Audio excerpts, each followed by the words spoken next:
Hello everyone, नवोदयंस academy में आपका स्वागत है। आज से हम लेखपाल परीक्षा 2022 के लिए प्रैक्टिस सेट की श्रृंखला प्रारंभ कर रहे हैं और आज की इस वीडियो में हम लेखपाल परीक्षा 2015 में पूछे गए प्रश्न पत्र का अध्ययन करेंगे। तो चलिए प्रारंभ करते हैं। पहला प्रश्न है, वह अगले वर्ष आएगा, इस वाक्य में कौन सा कारक है? तो यहाँ पर आपको 4 ऑप्शन दिए गए हैं। ऑप्शन ए अपादान कारक, ऑप्शन बी संबंध कारक, ऑप्शन सी अधिकरण कारक, ऑप्शन डी कर्म कारक। तो देखिए, जब भी किसी वाक्य में आए संज्ञा या सर्वनाम शब्द का संबंध दूसरे संज्ञा या सर्वनाम से प्रकट किया जाए या बताया जाए तो ऐसे वाक्यों में संबंध कारक होता है। तो यहाँ पर ऑप्शन बी सही हो जाएगा। अगला प्रश्न है, उदय शब्द का विलोम शब्द छाटिए। तो यहाँ 4 ऑप्शन दिए गए हैं, लाल, भाषित, बलिष्ठ। तो उदय शब्द का विलोम होता है अस्त। तो प्रश्न नंबर 2 का ऑप्शन डी सही हो जाएगा, अस्त। अगला प्रश्न है, निम्नलिखित में से किस वाक्य में भविष्यकाल है? निम्नलिखित में से किस वाक्य में भविष्यकाल है? तो यहाँ 4 वाक्य दिए गए हैं। पहला वाक्य है, मैं आपकी प्रतीक्षा करूँगा। ऑप्शन बी, मैंने एक पेड़ काट लिया। ऑप्शन सी, मैं पुस्तक पढ़ने वाला था। और ऑप्शन डी, मैं आपका आभारी हूँ। तो इस प्रश्न के लिए इसका ऑप्शन ए सही होगा, क्योंकि इसमें कहा गया है मैं आपकी प्रतीक्षा करूँगा। तो ये भविष्यकाल का वाक्य है, क्योंकि आप जानते हैं भविष्यकाल के वाक्यों के अंत में गागी गे शब्द का प्रयोग किया जाता है। ये देखते हैं, एक निर्देश दिया गया है प्रश्न संख्या 4 और 5 के लिए। लिखा गया है, प्रश्न संख्या 4 और 5 में लिखित लोकोक्तियों और मुहावरों के सही अर्थ चुनकर लिखिए। तो प्रश्न 4 है, ऊँट के मुंह में जीरा। 4 ऑप्शन दिए गए हैं। ऑप्शन ए है, बहुत अधिक खाने वाले को बहुत कम देना। ऑप्शन बी, जानवर को दवाई देना। ऑप्शन सी, बड़े प्राणी को सांत्वना देना। ऑप्शन डी, बहुत बड़े प्राणी का भोजन बनना। तो ऊँट के मुंह में जीरे का अर्थ होता है बहुत अधिक खाने वाले को बहुत कम देना। तो प्रश्न 4 के लिए ऑप्शन ए सही हो जाएगा। प्रश्न 5 है, जूते चाटना। इसके लिए 4 ऑप्शन दिए गए हैं, इधर उधर घूमना, बी घूस देना, सी जूतों को चमकदार बनाना और ऑप्शन डी खुशामद करना। तो जूते चाटने का अर्थ होता है खुशामद करना। तो प्रश्न 5 का ऑप्शन डी सही हो जाएगा। के निर्देश दिया गया है, प्रश्न संख्या 6 और 7 के वाक्यों में आए रिक्त स्थानों की पूर्ति कीजिए। प्रश्न 6 है, माता जी को आगे रिक्त स्थान दिया गया है और आपको 4 ऑप्शन दिए गए हैं। ऑप्शन ए आशीर्वाद, ऑप्शन बी शुभकांक्षा, ऑप्शन डी प्रणाम, ऑप्शन डी स्नेह। तो माता जी के लिए माता जी को प्रणाम कीजिए। तो ये ऑप्शन सी सही हो जाएगा। अगला प्रश्न है, ऐसा व्यक्ति जिसके आने का दिन और समय पहले से निश्चित नहीं होता रिक्त स्थान कहलाता है। तो ऐसे व्यक्ति को क्या कहते हैं? अतिथि कहते हैं। तो प्रश्न नंबर 7 का ऑप्शन सी सही हो जाएगा, अतिथि। अगला प्रश्न है, प्रश्न नंबर 8, स्वच्छ शब्द का पर्यायवाची शब्द बताइए। स्वच्छ शब्द के पर्यायवाची के रूप में 4 ऑप्शन दिए गए हैं। ऑप्शन ए पंकिल, ऑप्शन बी नीरज, ऑप्शन सी नीरद, ऑप्शन डी निर्मल। तो स्वच्छ का पर्यायवाची क्या होता है? निर्मल होता है। तो प्रश्न 8 का ऑप्शन डी सही हो जाएगा, निर्मल। आगे आपको निर्देश दिया गया है, प्रश्न संख्या 9 और 10 के वाक्यों में से कुछ में त्रुटियां हैं। त्रुटि वाले वाक्य के जिस भाग में त्रुटियां हों उसके अनुरूप अक्षर ए बी सी वाले गोले को काला करें। यदि वाक्य में कोई त्रुटि ना हो तो डी वाले गोले को पूरी तरह काला करें। चलिए प्रश्न देखते हैं। प्रश्न नंबर 9 है, पहला पार्ट है मुझे कल, दूसरा पार्ट है 2 किलो, ऑप्शन पार्ट 3 है लीची खरीदने हैं और चौथा पार्ट दिया है कोई त्रुटि नहीं। तो इसमें ऑप्शन ए है मुझे कल, option B 2 kilo, option C लीची खरीदने हैं और ऑप्शन डी कोई त्रुटि नहीं। तो मुझे कल 2 किलो लीची खरीदनी है। लीची स्त्रीलिंग है तो इसका मतलब यहाँ पे जो खरीदने हैं वहाँ होना चाहिए खरीदनी है। तो ऑप्शन सी सही हो जाएगा। ऑप्शन सी सही होगा क्योंकि लीची खरीदनी नहीं है, क्या है, लीची खरीदनी है। प्रश्न 10 है, अपने अपने किताबें बस्ते में डाल लो। तो ऑप्शन ए है अपने अपनी किताबें, ऑप्शन बी बस्ते में, ऑप्शन सी डाल लो, ऑप्शन डी कोई त्रुटि नहीं है। तो अपने अपनी किताबें नहीं, अपनी अपनी किताबें होना चाहिए। तो प्रश्न 10 का ऑप्शन ए सही होगा। निर्देश दिया गया है प्रश्न संख्या 11 और 12 में अनेकार्थी शब्द दिए गए हैं। एक अर्थ शब्द के साथ लिखा है, दूसरा अर्थ बताइए। प्रश्न 11, प्रमत्त स्वैच्छारी। तो प्रमत्त का एक अर्थ तो दिया स्वैच्छारी, दूसरा अर्थ हमें इसमें से ढूंढना है उन्मत्त, पीड़ित, परितप्त और उत्कृष्ट। तो प्रश्न नंबर 11 में प्रमत्त का पहला अर्थ स्वैच्छारी है और दूसरा अर्थ होगा आपका उन्मत्त। तो आपका ऑप्शन ए सही हो जाएगा। प्रश्न 12 है कनक। कनक का एक अर्थ दिया है धतूरा और दूसरा अर्थ होता है सोना। तो प्रश्न 12 का ऑप्शन डी सही हो जाएगा, सोना। प्रश्न नंबर 13, शब्द का संधि विच्छेद क्या होगा? रीत्यनुसार शब्द का संधि विच्छेद क्या होगा? तो 4 ऑप्शन है, रीति प्लस अनुसार, रीत्य प्लस अनुसार, ऋतु प्लस अनुसार, ऑप्शन डी है रीत प्लस अनुसार। तो प्रश्न संख्या 13 का ऑप्शन सही हो जाएगा ए, रीति प्लस अनुसार इक्वल टू रीत्य अनुसार। इस संधि में देखा जाए तो ये ईड़ संधि का उदाहरण है। अगला निर्देश दिया गया है प्रश्न संख्या 14 और 15 में लिखित वाक्यों में से शुद्ध वाक्य का चयन कीजिए। ऑप्शन ए है वह एक महिला विद्वान थी, वह एक विदुषी महिला थी। ऑप्शन सी एक विदुषी महिला थी वह। ऑप्शन डी वह एक विद्वान महिला थी। तो इसका ऑप्शन बी सही हो जाएगा, वह एक विदुषी महिला थी, क्योंकि महिलाओं के लिए विदुषी शब्द का प्रयोग किया जाता है और पुरुषों के लिए विद्वान शब्द का प्रयोग किया जाता है। तो प्रश्न संख्या 14 का ऑप्शन बी सही हो जाएगा। प्रश्न संख्या 15, वह प्रमाण सहित अपनी बात बताएगा। ऑप्शन बी वह सप्रमाण के साथ अपनी बात बताएगा। ऑप्शन सी है वह प्रमाण के सहित अपनी बात बताएगा और ऑप्शन डी है वह सप्रमाण सहित अपनी बात बताएगा। तो प्रश्न संख्या 15 का ऑप्शन ए सही हो जाएगा, वह प्रमाण सहित अपनी बात बताएगा। तो प्रश्न संख्या 15 का ऑप्शन ए सही है। आगे आपको निर्देश दिया गया है प्रश्न संख्या 16 और 17 में लिखित वाक्यों के लिए एक शब्द चुनिए। किसी की सहायता करने वाला। तो किसी की सहायता करने वाला क्या कहलाता है? सहायक कहलाता है। तो प्रश्न संख्या 16 का ऑप्शन ए सही हो जाएगा। प्रश्न संख्या 17, भला चाहने वाला। भला चाहने वाला क्या कहलाता है? हितैषी कहलाता है। तो प्रश्न संख्या 17 का ऑप्शन सी सही हो जाएगा। अगला प्रश्न है अखियां हरि दर्शन की भूखी, कैसे रहे रूप रस राची, ये बत्तियां सुनी रूखी। उपयुक्त पंक्ति में कौन सा रस है? तो देखिए यहाँ पर क्या है, वियोग को दर्शाया गया है। तो यहाँ पर ऑप्शन बी सही हो जाएगा, वियोग श्रृंगार रस। तो 18 का ऑप्शन बी सही हो जाएगा। अगला प्रश्न है प्रश्न नंबर 19, विद्वान शब्द का स्त्रीलिंग क्या होगा? तो विद्वान शब्द का स्त्रीलिंग क्या होता है? विदुषी होता है, मैंने अभी आपको बताया था। अगला प्रश्न है निम्नलिखित शब्द में से तद्भव शब्द का चयन कीजिए। तो देखिए मैं आपको जनरल सा डिफरेंस बताता हूँ दोनों में। तत्सम शब्द अपेक्षाकृत कठिन होते हैं और तद्भव शब्द सरल होते हैं, क्योंकि तद्भवीकरण के द्वारा शब्दों को सरल बनाया जाता है। तो यहाँ पर 4 ऑप्शन दिए गए हैं, प्यास, प्रांगण, उद्वेग और आश्रम। इन चारों शब्दों को पढ़ने पर आपको पता लग रहा होगा कि जो प्यास शब्द है वह सरल है।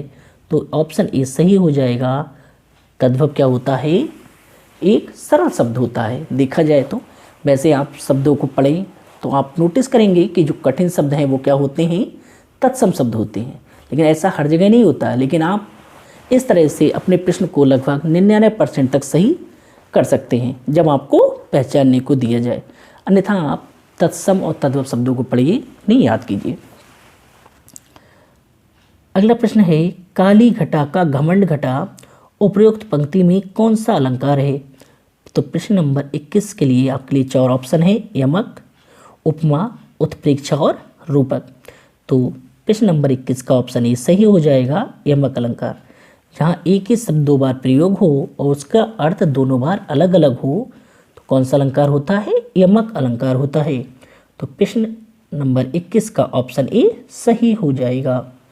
अगला प्रश्न है, चाकू शब्द का बहुवचन क्या होगा? प्रश्न 22, चाकू शब्द का बहुवचन क्या होगा? तो 4 ऑप्शन हैं। ऑप्शन ए चाकुए, चाकुओं, चाकुओं और चाकू। तो 22 का ऑप्शन बी सही हो जाएगा, चाकू। क्या हो जाएगा? चाकू।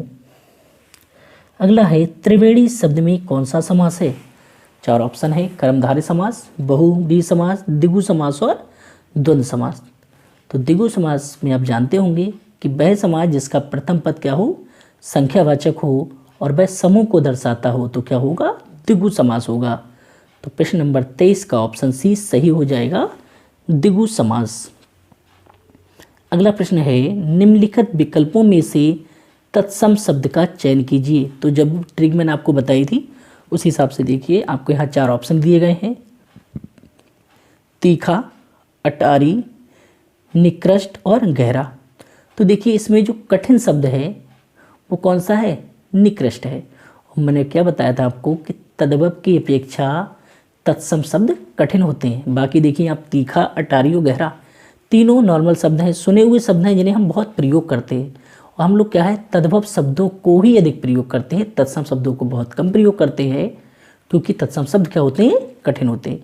आप जानते हैं तत्सम शब्द वो शब्द हैं जो संस्कृत से ज्यों के त्यों हिंदी में सम्मिलित किए गए हैं। तो 24 का ऑप्शन सी सही हो जाएगा, निकृष्ट।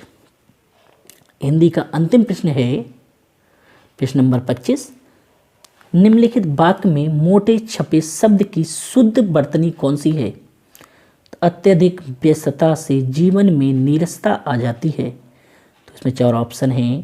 तो पहला ऑप्शन अत्यधिक ही सही हो जाएगा। तो 25 का ऑप्शन ए सही हो जाएगा। देखिए लेखपाल परीक्षा में 4 विषय पूछे जाते हैं, हिंदी, गणित, जीके और ग्रामीण परिवेश। तो गणित के प्रश्नों को हम बोर्ड पर सॉल्व करेंगे, तो इसलिए मैंने गणित के प्रश्नों को इसमें शामिल नहीं किया है। अब हम अध्ययन करेंगे सामान्य ज्ञान के प्रश्नों का। चलिए आगे बढ़ते हैं।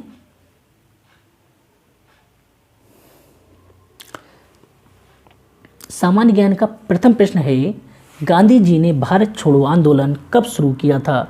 गांधी जी ने भारत छोड़ो आंदोलन 1942 में शुरू किया था। कब किया था? 1942 में। तो प्रश्न नंबर 51 का ऑप्शन बी सही हो जाएगा, 1942। द्वितीय विश्व युद्ध के दौरान 9 अगस्त 1942 को महात्मा गांधी ने भारत छोड़ो आंदोलन की शुरुआत की थी। कब की थी? 9 अगस्त के लिए। अगला प्रश्न है, गदर क्रांति आरंभ होने का सबसे प्रमुख कारण क्या था? तो देखिए गदर क्रांति प्रारंभ होने का सबसे प्रमुख कारण क्या था? ऑप्शन ए दिया है, प्रथम विश्व युद्ध आरंभ होना। ऑप्शन बी, करतार सिंह सारावाह को फांसी देना, कोमागातुम मारू घटना, और ऑप्शन डी है लाला हरदयाल की गिरफ्तारी।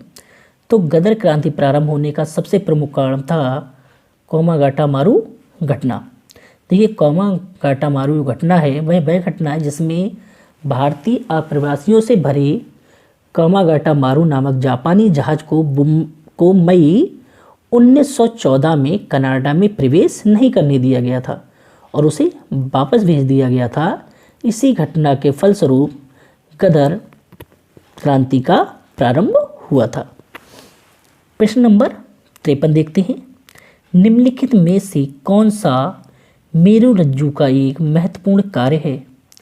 द्रव्य स्थानांतरण, श्वसन नियंत्रण, प्रतिवर्ती क्रियाओं का नियंत्रण और ऑप्शन डी है रक्त का कंपन। तो 53 का ऑप्शन ए सही हो जाएगा, वो सॉरी ऑप्शन सी सही हो जाएगा, प्रतिवर्ती क्रियाओं का नियंत्रण, ऑप्शन सी। अगला प्रश्न है, उपराष्ट्रपति को अपना कार्यकाल समाप्त होने से पूर्व अपने पद से हटाने का अधिकार निम्नलिखित में से किसके पास है? तो ऑप्शन ए है राज्यसभा, ऑप्शन बी उच्चतम न्यायालय, ऑप्शन सी राष्ट्रपति, ऑप्शन डी लोकसभा। तो प्रश्न नंबर 54 का ऑप्शन ए सही हो जाएगा, राज्यसभा। कौन सा होगा सही? ऑप्शन ए सही होगा। भारतीय संविधान का अनुच्छेद 67 वर्णन करता है कि राज्यसभा द्वारा प्रभावशाली बहुमत से पारित प्रस्ताव और लोकसभा में सामान्य बहुमत से पारित प्रस्ताव के द्वारा उपराष्ट्रपति को उसके पद से हटाया जा सकता है। प्रश्न नंबर 55 है, निम्नलिखित में से किसका प्रशांतक औसत के रूप में प्रयोग किया जाता है? Option A glucose, option B ampicillin, option C aspirin और ऑप्शन डी वैलियम। तो 55 का ऑप्शन डी सही हो जाएगा, वैलियम। अगला प्रश्न है, मोहिनी अट्टम नृत्य रूप निम्नलिखित में से किस राज्य से संबद्ध है? उड़ीसा, केरल, कर्नाटक और तमिलनाडु। तो 56 का बी सही हो जाएगा, केरल। मोहिनी अट्टम नृत्य का संबंध किस राज्य से है? केरल से है। ये केरल का एक शास्त्रीय नृत्य है। माना जाता है कि इस नृत्य की व्युत्पत्ति 1600वीं शताब्दी में हुई थी। प्रश्न नंबर 57, राष्ट्रीय आय को प्रायः कहा जाता है एनडीपी, एमपी, एनडीपीएफसी, एनडीपीएमपी, एनएनपीएफसी। तो 57 का ऑप्शन डी सही हो जाएगा, एनएनपीईसी। अगला प्रश्न है, 15 मार्च 2015 को badminton championship sweeps grand prix gold का विजेता कौन था? तो इसका आंसर हो जाएगा ऑप्शन ए श्रीकांत, ए श्रीकांत। अगला प्रश्न है, काविनी, हेमवती और अमरावती कौन सी नदी की सहायक नदियां हैं? तो काविनी, हेमवती, अमरावती ये कावेरी की सहायक नदियां हैं। तो 59 का ऑप्शन सी सही हो जाएगा।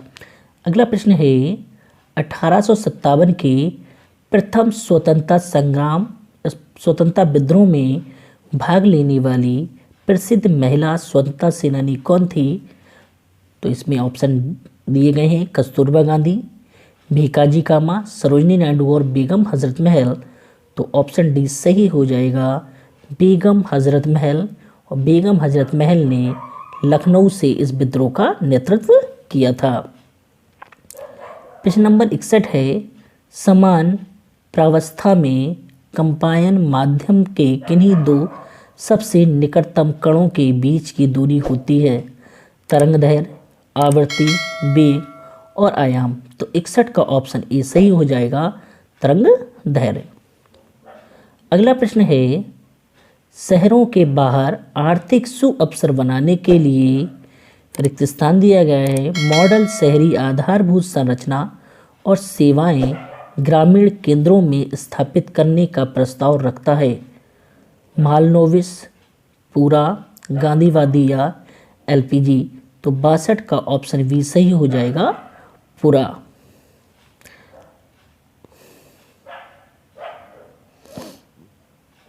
प्रश्न नंबर 63 है, हाल ही में किस देश ने WU-14 अतिआधुनिक स्ट्राइक यान का चौथा सफल परीक्षण किया जो परमाणु अस्त्र प्रदान करने में सक्षम है? तो ऑप्शन दिया गया है, भारत, चीन, रूस, यूएसए। तो 63 का ऑप्शन बी सही हो जाएगा, चीन। चीन ने 2015 में इसका परीक्षण किया था। प्रश्न नंबर 64 है, यांत्रिक ऊर्जा को वैद्युत ऊर्जा में रूपांतरित करने के लिए का प्रयोग किया जाता है? तो किसका प्रयोग किया जाता है? डायनमो उपकरण का प्रयोग किया जाता है। तो 64 का ऑप्शन ए सही हो जाएगा। अगला प्रश्न है, प्रश्न नंबर 65, निम्नलिखित में से कौन से देश का संसार में धान उत्पादन में दूसरा स्थान है? तो यहाँ पे 4 ऑप्शन है, चीन, यूएसए, रूस, ऑप्शन डी भारत। तो 65 का ऑप्शन डी सही हो जाएगा, भारत। भारत पूरे विश्व में धान उत्पादन का दूसरा सबसे बड़ा उत्पादक देश है। प्रथम स्थान पर कौन है? चीन है। ठीक है, अगला प्रश्न देखते हैं हम। प्रश्न नंबर 66, वर्ष 2015 के सर्वोत्तम कल्याण संगठन पुरस्कार से रिक्त स्थान दिया गया है, कुछ सम्मानित किया गया है। Indian Community Welfare Organisation, Indian Railway Welfare Organisation, Smile Foundation, National Union of Seafarers of India. तो 66 का ऑप्शन डी सही हो जाएगा, National Union of Seafarers of India को सम्मानित किया गया था। अगला प्रश्न है, निम्नलिखित में से किसको लोकनायक के रूप में जाना जाता है? तो 67 के लिए 4 ऑप्शन दिए गए हैं, CF Andrews, Jayaprakash Narayan, Chittaranjan Das, option D है आशुतोष मुखर्जी। तो 67 का वी सही हो जाएगा, जयप्रकाश नारायण को लोकनायक के रूप में जाना जाता है। अगला प्रश्न है, भारत की लगभग आधी जनसंख्या मात्र 5 राज्यों में रहती है। निम्नलिखित में से कौन सा इन 5 घनी जनसंख्या वाले राज्यों में नहीं है? 4 ऑप्शन है, बिहार, पश्चिम बंगाल, केरल, महाराष्ट्र। तो भारत की जो जनसंख्या है वो सर्वाधिक किस राज्य में है? उत्तर प्रदेश में। इसके बाद महाराष्ट्र, बिहार, पश्चिम बंगाल, मध्य प्रदेश। तो इसमें केरल शामिल नहीं है, तो ऑप्शन सी सही हो जाएगा। अगला प्रश्न है, निम्नलिखित में से कौन अवध के कृषक आंदोलन का नेता था? 4 ऑप्शन हैं, बाबा रामचंद्र, महात्मा गांधी, VR अंबेडकर, अल्लूरी सीताराम राजू। तो ऑप्शन ए सही हो जाएगा, बाबा रामचंद्र। बाबा रामचंद्र भारतीय व्यापार संघ से जुड़े व्यक्ति थे और इन्होंने 1920-30 के दशक में जमींदारों के शोषण के विरुद्ध एक संयुक्त मोर्चे का गठन किया था और अवध के किसानों को भी इसमें सम्मिलित किया था। अगला प्रश्न है प्रश्न नंबर 70, निम्नलिखित में से कौन वर्तमान में विश्व बैंक का अध्यक्ष है? तो यहाँ पे 4 ऑप्शन हैं, जिम यांग किम, लेविस प्रेस्टेसन, बारबर कोनेवल, पॉल वॉलफोर्डिज।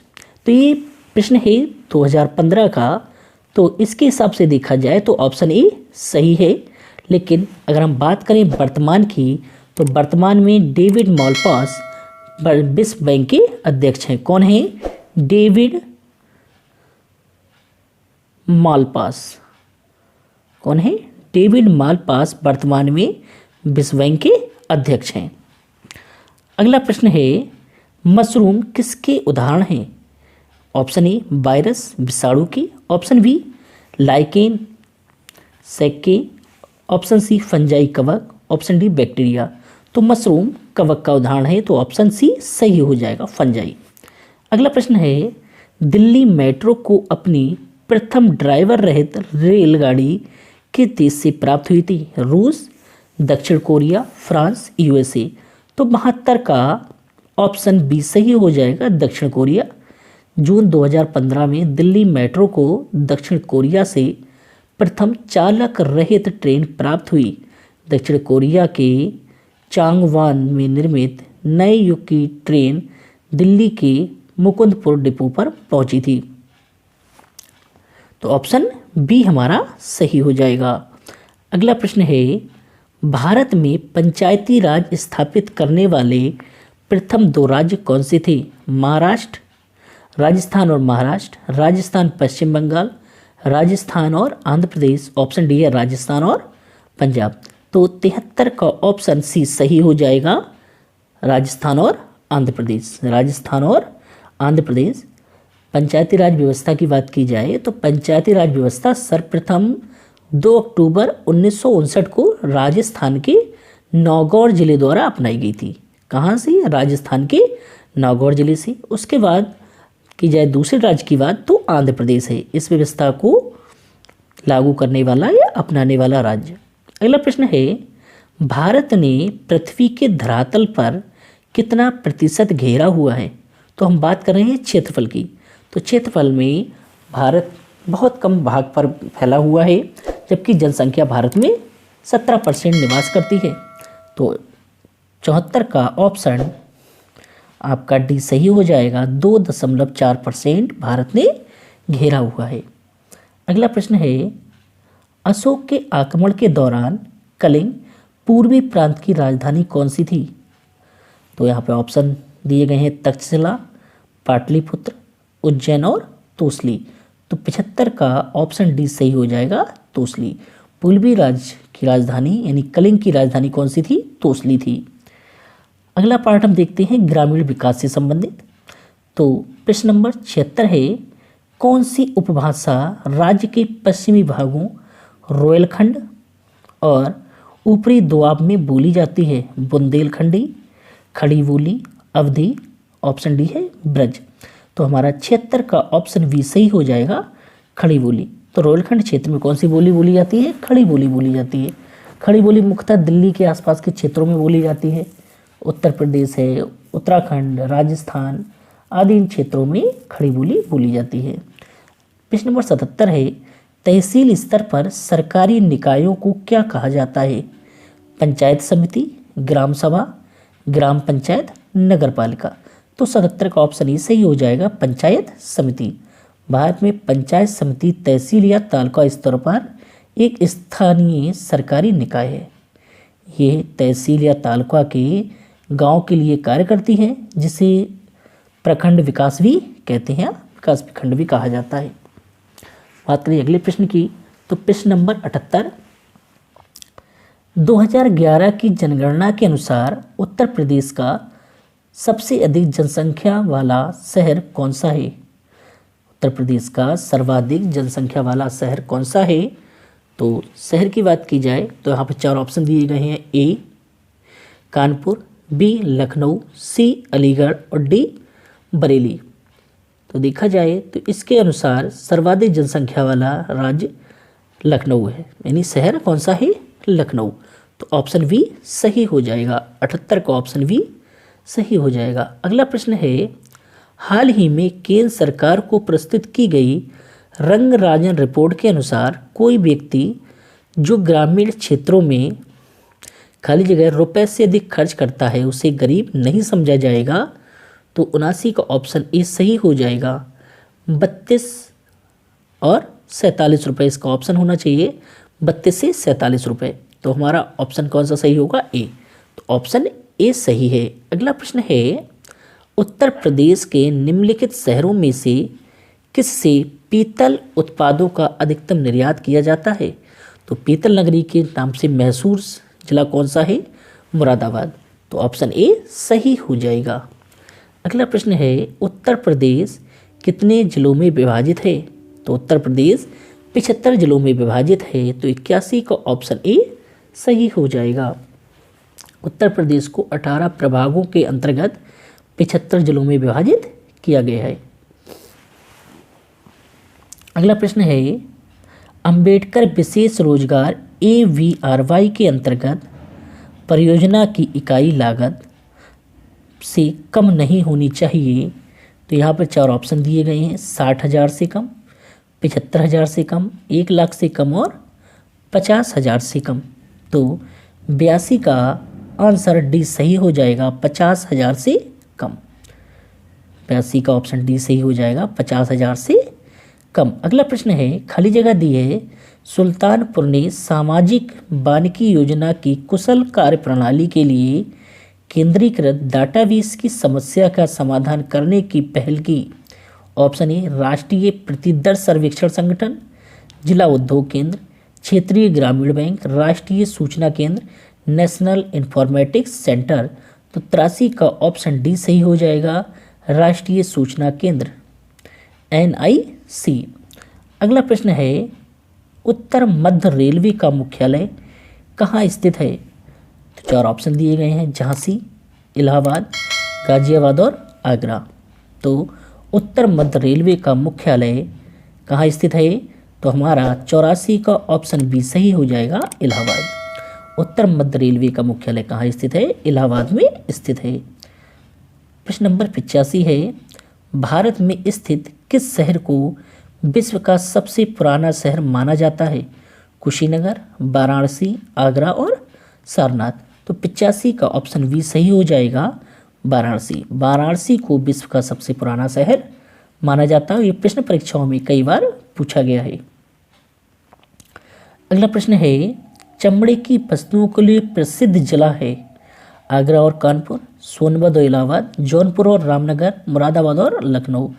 तो प्रश्न नंबर 86, चमड़े की वस्तुओं के लिए प्रसिद्ध जिले कौन से हैं? आगरा और कानपुर। तो 86 का ऑप्शन ए सही हो जाएगा, आगरा और कानपुर। अगला प्रश्न है, इंदिरा आवास योजना IAY को एक केंद्र समर्थित योजना है, वह राज्य सरकार के साथ लागत से विभाजन अनुपात क्या है? तो 87 का ऑप्शन बी सही हो जाएगा, 75% और 25%। इसमें 75% हिस्सा केंद्र सरकार का तथा 25% हिस्सा राज्य सरकार का है। प्रश्न नंबर 88 है, भू कृषि का रिकॉर्ड कौन सा है? गिरदावरी, पंचनामा, जमाबंदी और खतौनी। तो 88 का ऑप्शन ये सही हो जाएगा, गिरदावरी। भू कृषि का रिकॉर्ड गिरदावरी कहलाता है। अगला प्रश्न है, एक बिस्वा एक बीघा से क्या अनुपात है? आधा, 1/4, 1/10, 1/20। तो यहाँ पे बात हो रही है एक बिस्वा की, तो ऑप्शन डी सही हो जाएगा, 1/20। 20वां भाग ही क्या कहलाता है? बिस्वा कहलाता है। 1 बीघा का 20वां भाग बिस्वा कहलाता है। तो ऑप्शन डी सही हो जाएगा। प्रश्न नंबर 90 है, 1 एकड़ कितने वर्ग गज के बराबर होता है? 1 एकड़ कितने वर्ग गज के बराबर होता है? तो ऑप्शन है 4840, 2025, 4425, 3025। तो 90 का ऑप्शन ए सही हो जाएगा, 4840 के बराबर होता है। अगला प्रश्न है, NIEGP का पूर्ण रूप क्या है? तो NREGP का पूर्ण नाम है राष्ट्रीय ग्रामीण रोजगार गारंटी कार्यक्रम। तो ऑप्शन सी सही हो जाएगा। अगला प्रश्न है, प्रश्न नंबर 92, जिला अस्पतालों के लिए भारतीय लोक स्वास्थ्य मानकों के अनुसार 10 लाख जनसंख्या वाले प्रत्येक जिले में कम से कम कितने बिस्तर होने चाहिए? आप ध्यान रखिएगा, हम सारे प्रश्नों को 2015 के अनुसार हल कर रहे हैं। तो 195, 300, 350 और ऑप्शन डी है 50। तो 92 का भी सही हो जाएगा, उसमें 300 बिस्तर होना अनिवार्य थे। अगला प्रश्न है, प्रश्न नंबर 93, घरेलू व्यक्तिगत सौर जल हीटर के लिए आर्थिक सहायता योजना के अंतर्गत उत्तर प्रदेश राज्य में प्रोत्साहन दिया जाता है, कर रियायत, बट्टा, कर मुक्ति और छूट। तो किस रूप में? छूट रूप में प्रोत्साहन दिया जाता है। किस रूप में दिया जाता है? छूट के रूप में प्रोत्साहन दिया जाता है। अगला प्रश्न है, उत्तर प्रदेश की मुख्य व्यावसायिक फसल क्या है? उत्तर प्रदेश की मुख्य व्यावसायिक फसल गन्ना है। कौन सी है? गन्ना है। तो 94 का ऑप्शन भी सही हो जाएगा। गन्ना उत्तर प्रदेश की सर्वाधिक महत्वपूर्ण नकदी फसल है। उत्तर प्रदेश उष्णकटिबंधीय क्षेत्र में सर्वाधिक गन्ना उत्पादन राज्य है। गेहूँ, चावल, दाल, तिलहन, आलू आदि वगैरह की फसलें भी यहाँ उगाई जाती हैं।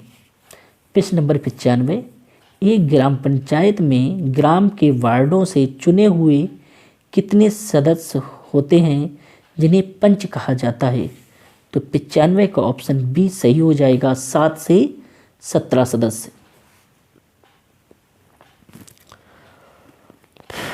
अगला प्रश्न है, उत्तर प्रदेश के उच्च न्यायालय के मुख्य न्यायाधीश की नियुक्ति कौन करता है? तो उत्तर प्रदेश के मुख्य न्यायाधीश की नियुक्ति सर्वोच्च न्यायालय का मुख्य न्यायाधीश, राज्यपाल, भारत का राष्ट्रपति या प्रधानमंत्री, ये 4 ऑप्शन आपको दिए गए हैं। तो 96 का ऑप्शन बी सही हो जाएगा, कौन करता है? भारत का राष्ट्रपति। देखो, किसी भी राज्य के उच्च न्यायालय के मुख्य न्यायाधीश की नियुक्ति राष्ट्रपति करता है, परंतु सर्वोच्च न्यायालय के न्यायाधीश की सलाह पर करता है। अगला प्रश्न है, उत्तर प्रदेश में एक वर्ष में न्यूनतम कितनी ग्राम सभा की बैठक या मीटिंग होनी चाहिए? तो 97 में ऑप्शन आपको दिए गए 3, 4, 6 और ऑप्शन डी है 2। तो 97 का ऑप्शन डी सही हो जाएगा। ग्राम सभा की 2 बैठकें होना अनिवार्य हैं। अगला प्रश्न है प्रश्न नंबर 98, एक व्यक्ति के लिए पंचायत का सदस्य बनने की न्यूनतम आयु कितनी है? तो कितनी है? 21 वर्ष, 25 वर्ष, 35 वर्ष और 18 वर्ष। तो 98 का ऑप्शन ए सही हो जाएगा, 21 वर्ष। कितनी है? 21 वर्ष है।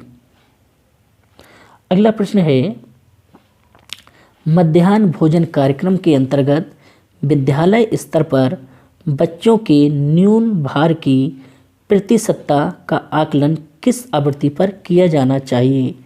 अर्धवार्षिक, त्रैमासिक, सी वार्षिक और ऑप्शन डी मासिक।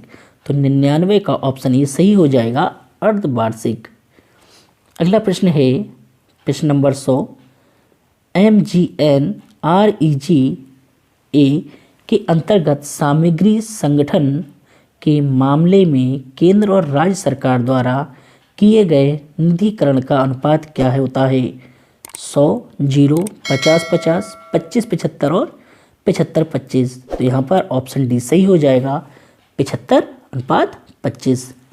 तो उम्मीद करते हैं आपको ये पसंद आएगा और हम अगले प्रैक्टिस सेट में आपके लिए और प्रश्नों को लेकर आएंगे। तो आप हमारे साथ जुड़े रहिए, लेखपाल की तैयारी करते रहिए। हमारे चैनल पर आपको लेखपाल के प्रैक्टिस सेट उपलब्ध होते रहेंगे। अगली वीडियो में हम प्रथम प्रश्न पत्र के सभी मैथ प्रश्नों को हल करेंगे। धन्यवाद।